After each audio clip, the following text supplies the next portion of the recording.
शहराच्या विकासाला आता नवी दिशा मिळणार का? घर मिळेल या आशेवर वर्षानुवर्षे फॉर्म भरत बसलेले नागरिक आणि आज त्यांचा संताप फुटलाय। विलासनगर प्रभाग क्रमांक 6 इथल्या नागरिकांचा संताप अनावर झालाय। अनेक वर्षांपासून स्वतःच्या घराच्या प्रतीक्षेत असलेल्या कुटुंबियांनी थेट महानगरपालिकेवर मोर्चा काढला।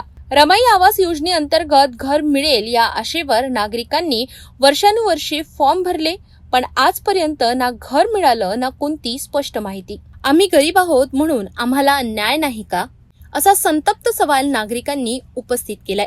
याचवेळी काही नागरिकांनी गंभीर आरोप करत सांगितलं की महानगरपालिकेतील काही अधिकारी पैसे घेऊनच काम करतात। ज्यांनी पैसे दिले त्यांचं काम झालं आणि बाकीच्यांना फक्त आश्वासन। आम्हाला 50 वर्ष तिथं राहतो आहे आम्ही, आम्हाला काही सवलत नाही आहे।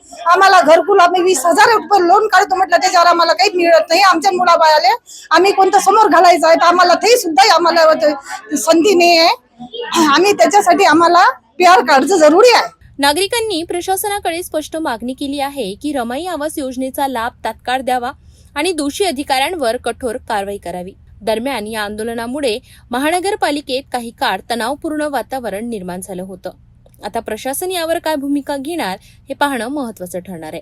2023 ते 2026 पर्यंतचा इतका घोळ प्रमाण झालेला आहे का इथल्या इंजिनियर सहित इतर याने जे एजंट लोक बसतात का 30-30, 50-50 हजार घेऊन लोकांचे घरकुल काढतात। ह्या समस्यासाठी आम्ही जनतेच्या सोबत इथे आलेलो आहे आणि सुभाष साहेब चव्हाणला सांगितलं का अगर जर तुम्ही ह्या महानगरपालिकेतून हे एजंटची हटवण्यात आली नाही, रमाई आवास योजनेच्या अंतर्गत गोरगरिबांना जर त्यांचं छत मिळालं नाही तर आम्ही इथून ह्या इंजिनियरची वरात काढण्यात येईल।